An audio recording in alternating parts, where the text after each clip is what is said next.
Tanse, I'm Kristanachkate. Welcome to APTN National News. Thank you for watching. Manitoba RCMP have made another arrest in a homicide that happened more than a year ago in a wooded area outside of Opipinipiwin Cree Nation.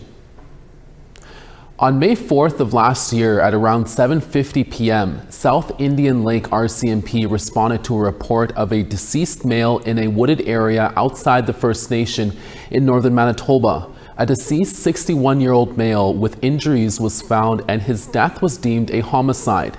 3 days later, RCMP arrested a 28-year-old Joanne Elizabeth Baker Spence from Opinipiwin Cree Nation and charged her with manslaughter. Then on July 9th of this year, RCMP Major Crimes arrested 25-year-old Jess Baker, who is also from the First Nation, and charged him with manslaughter. The investigation is continuing this week. RCMP and Manitoba are in need of the public's help in finding a man who has been missing for more than 2 weeks.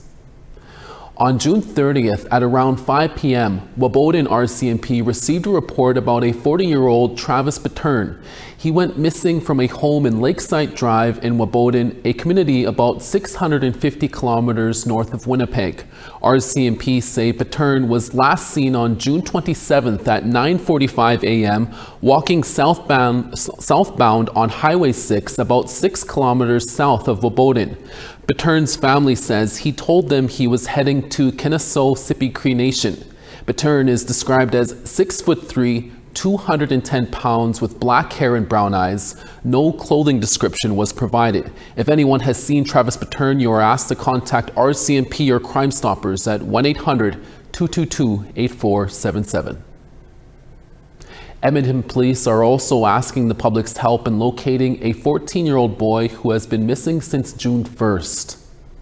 14-year-old Samuel Bird was last seen on June 1st, leaving his home to visit a friend in the Kenora neighborhood in West Edmonton.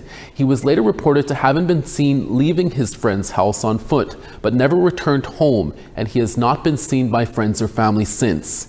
Edmonton Police Service's Missing Persons Unit has actively followed several reported sightings of Bird, but they have been unable to locate Bird. Samuel Bird is 5'8" with a slim build and has brown hair and brown eyes and is known to frequent West Edmonton Mall and is familiar with both the west and south side of Edmonton. Police also say he has no phone and no access to money, and the family is concerned for his well-being.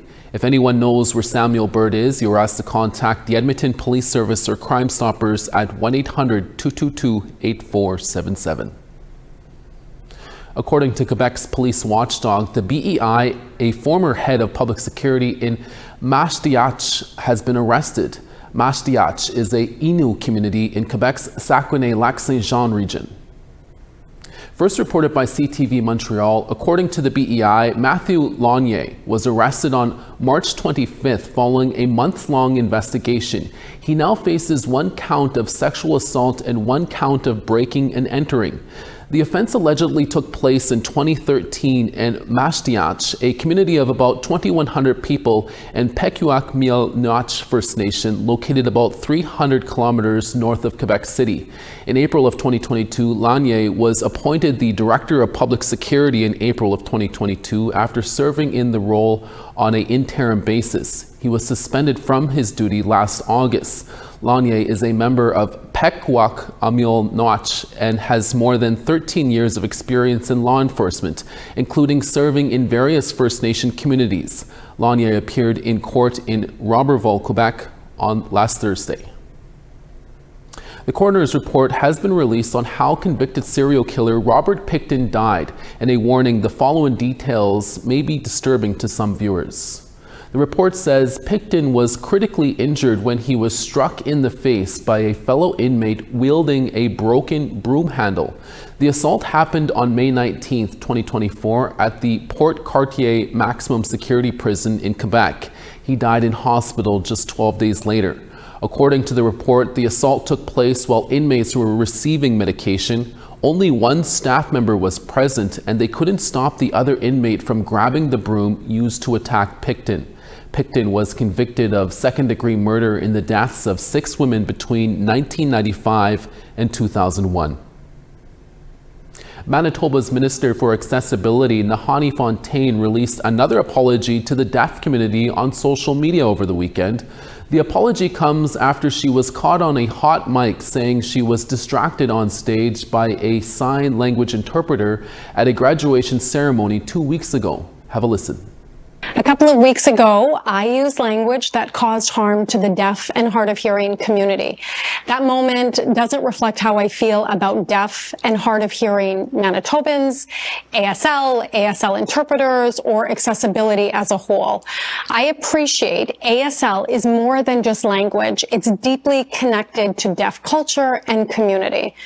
I take full responsibility for my words, full stop. To the deaf and hard of hearing community. The video was posted to Fontaine's Instagram page on Sunday. It shows her saying she is sorry to the deaf community alongside an ASL interpreter. She also said she will participate in deaf and deaf culture training to better understand the community, and that a deaf or hard of hearing matriarch will be added to her government's Matriarch Circle Advisory Group. Deborah Ozar, a Métis College graduate who was at the ceremony where Fontaine made her previous remarks, says she is happy with Fontaine's new apology, but says it should have been done this way much sooner. Minister Fontaine previously apologized in a written statement and on CBC Radio. Even in the moments of frustration, I will always be mindful that my words remain inclusive and respectful. I'm human. I made a mistake, but I will do better. And I will keep showing up and continue the work of building a truly inclusive Manitoba for everyone. So again, An awareness walk for Ashley Morin was recently held in North Battleford. That story when we come back. Stay with us.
Welcome back. 7 years ago, Ashley Morin, a young woman from North Battleford, Saskatchewan, went missing, and her bag was later found at a nearby school. Earlier this week, her family held an awareness walk in her honor, calling on the public once again for any information about her disappearance. APTN video journalist Rachel May was there. Sister, please come home. We miss you and we love you. Let us know that you're okay. Something. Ashley Morin has been missing for 2,558 days, last seen in North Battleford, Saskatchewan. Her sister Janine Morin last spoke with her on June 30th, 2018. After that, countless calls went unanswered. Nearly 2 weeks later, on July 10th, Janine reported her missing to police. Yeah, I reported her missing. One of the hardest things to do.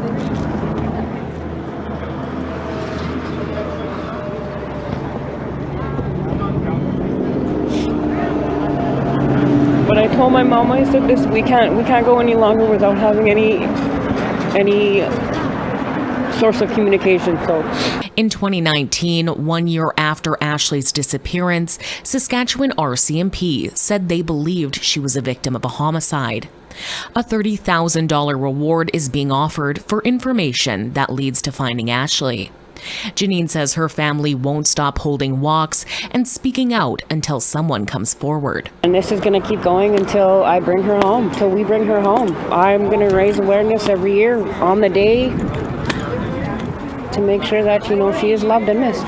The families of Happy Charles, missing for 8 years, and Megan Gallagher, murdered 5 years ago, were also in attendance. It means a lot, we've met these families over 7 years, and to have them come here to support us, as well as we support them through all the court dates that they go to and everything, it just means the world to us. Local leaders also joined the walk to show support for the Morin family. North Battleford Mayor Kelly Houghton said standing together, building a strong community, and raising awareness is key to making sure no family has to face this kind of loss. We don't want any more murdered and missing Indigenous people at all. We want this eradicated. This shouldn't be an issue that families have to deal with.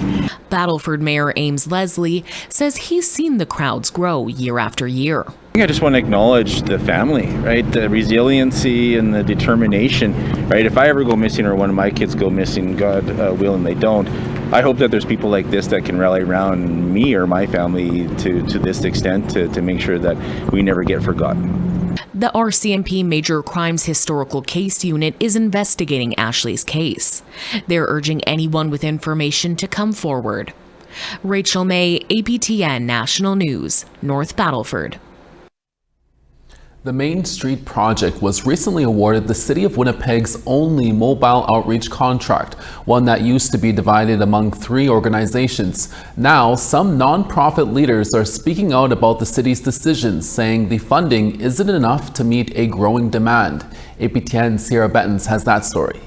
From serving meals to connecting people to housing, the West Central Women's Resource Centre's Street Outreach Van has been a lifeline for women and gender-diverse folks in Winnipeg. But the organization is parking it indefinitely this Sunday due to funding shortfalls.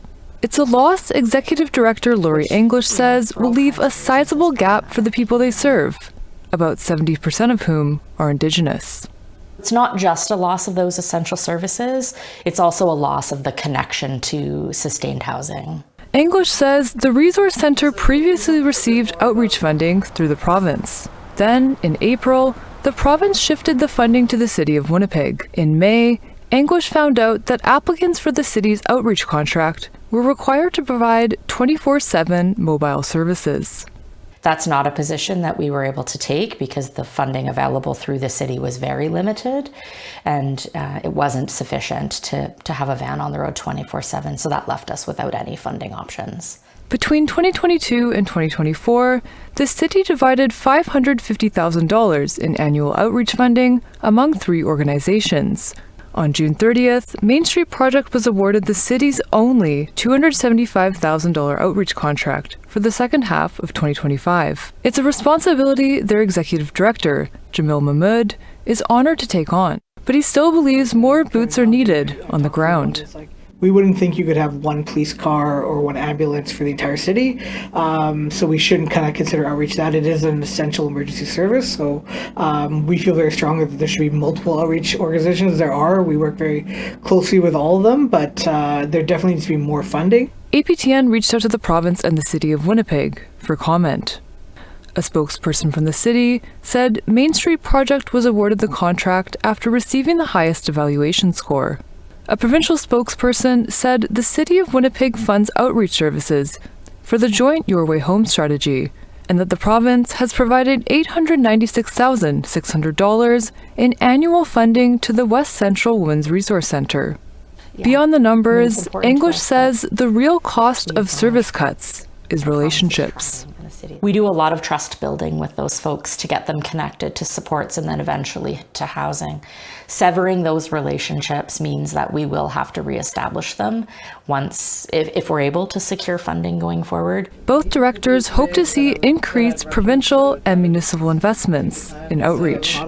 I hope the message out of this whole thing is we need more investment in outreach, and it needs to be kind of a holistic investment in all the needs in our community. In the meantime, Mahmoud says Main Street Project is partnering with Resource Assistance for Youth to broaden their outreach service and will continue to work closely with the organizations across the city. Sierra Bettens, APTN National News, Winnipeg. We now want to give you the results of last week's web poll questions. Our first question we asked, do you use more than one language at home or in your daily life? 70% of you voted no, while 30% voted yes. Our second question was, do you believe that ensuring clean drinking water for First Nations should take priority over speeding up resource development projects? 79% said yes, while 18% said no, and 3% were unsure. And our final question was, should public inquiries into industrial disasters be mandatory when environmental contamination occurs? A whopping 82% said yes, 9% said no, and 9% were unsure. Thank you to everyone who voted. We will post a new set of questions this week at aptnnews.ca. The owner of Section 35 Clothing is up next to talk about the company's many successes. We'll be right back.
Thanks for staying with us. Halifax 20, Charlottetown 22. 24 in Cartwright, La Grande River, rain in 15. Saguenay 28, Quebec City 25. 25 in Peterborough, smoky in North Bay at 22. Smoke in Wawa at 18, Elliott Lake 23 in sun. Puckatawag in 11, The Paw 14. 20 in Winnipeg at sunny there, Gimli 18. 21 in Estevan, Swift Current, rain in 13. 17 in Meadow Lake, Uranium City 13. Showers in High Level at 23, Fort Chippewa sunny and 16. Showers in Lethbridge at 15, Medicine Hat 17.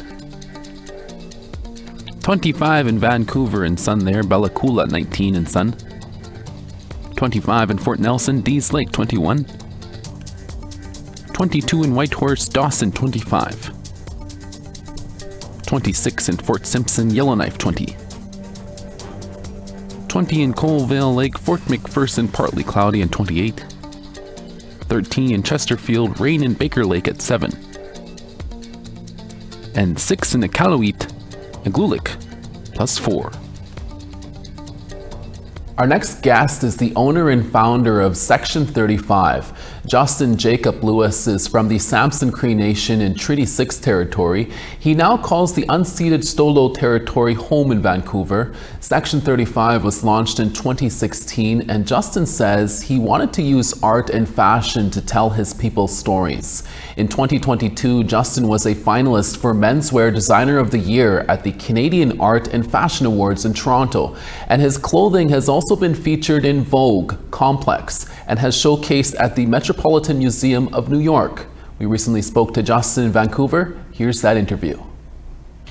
Justin Jacob Lewis, thank you so much for joining us on the show. Can you tell us about when you first started Section 35 and why you wanted to create this clothing brand? Yeah, I think it was back in, I would say 2013. I started playing around with designs, and I actually started creating t-shirts with old hockey logos from my reserve back home and just kind of selling them to family and friends. And people really seemed to like that. And at the time, there wasn't really a lot of clothing brands, native-owned clothing brands. I think the only ones I really knew of were down in the States. And I just felt like there was a need for something like that up here. And it's kind of just something I decided to do and took a chance on. So. And can you briefly tell us about the idea behind the name Section 35? Yeah, in my previous life, I used to do a lot of work in consultation. And so I used to sit in these meetings with companies and lawyers and elders. And I kept hearing a lot of the elders talk about Section 35. And it was just something that really resonated with me at the time. And when I was trying to figure out what I was going to call my clothing brand, that was just kind of what came to mind, and it kind of became, the clothing and the designs was kind of like a voice for me. And so that with, the meaning behind what Section 35 came from really just kind of became what it had to be. And it sounded really cool. And my baseball number was 35. So there was a lot of like really cool things around it. So I went with that. Cool. And fast forward to now, and your clothing has been in many malls across North America, and you've done quite a few partnerships over the years, including with Roots Canada. Did you ever think your business would grow to what it is now? I didn't, to be honest. I mean, a lot of the things that I'm getting to do now was what I always hoped I would get to do, but it was something that seemed so far away when I started. It's just to have somebody buy your stuff at the start was such a challenge. And, now it's been quite a journey, and it's just definitely exceeded my expectations in every way. So. You also went a step further and released a luxury line for New York Fashion Week almost 2 years ago now. What was that like for you? Obviously, it's a whole different level of work, and it was exciting and nerve-wracking at the same time. And to debut it at New York Fashion Week was really cool. It was probably one of the most exciting shows I've ever done. And And we went back to the drawing board for almost another 2 years, and it's finally going to officially release this fall. So it's been a bit of a journey, and we're super excited to launch that this fall. So That's great. And Justin, can you give us any other sneak peeks of what you're working on for the near future? Yeah, I mean, I've got my seasonal collections for Section 35 coming this fall, and then I've got another project potentially on the books next year with Roots, so it should be something exciting. It'll be our 10-year anniversary, so hopefully there'll be something special for that. And then we're just, I'm also kind of exploring the athletic area, and I've done some stuff with paddling and making some gear for some teams, and so we're looking into that area, expanding, and then even with some golf stuff. So a lot of really fun things I'm, I guess, challenging myself with, and we'll see where it goes. I also see Section 35 is in the mainstream. You got a couple contestants, Indigenous contestants on Amazing Race Canada. Snotty Nose Res Kids just wore your jackets on their Dumb video with their other artists there. What's it like seeing your clothing out there and people are wearing it and are proud? It's really cool. I mean, I remember when I first started, just wishing that people would wear our stuff in some of these places, and now it's people represent the brand all over, and you're seeing it out there. And it's cool because a lot of those people, when I first started, they were just starting out, and so we've kind of grown up in our careers together, and we always supported each other, and we continue to support each other. So it's really cool. Finally, Justin, what is your message to other young Indigenous entrepreneurs out there who want to start but don't know where to start? Oh man, I get this question a lot, and it's always I always feel like I forget things when I say this, but I think talk to people, find a mentor or somebody who's doing what you're doing, and ask questions. And I think a lot of us are so eager to help the next generation, and just don't be afraid to ask. And if you do it, set some goals. I always set goals, and that was something that kind of gave me these little milestones to work towards. And just take a chance on yourself. You never know what could happen. So Justin Jacob Lewis, the founder of Section 35, will have to leave it there. Thank you for your time. Thanks. That's your daytime newscast for this Monday. We're back again with your evening newscast in a few hours. Please join us then. From all of us at APTN National News, hi miigwech masi cho kwana. Thank you for watching. We'll see you again. Ekse.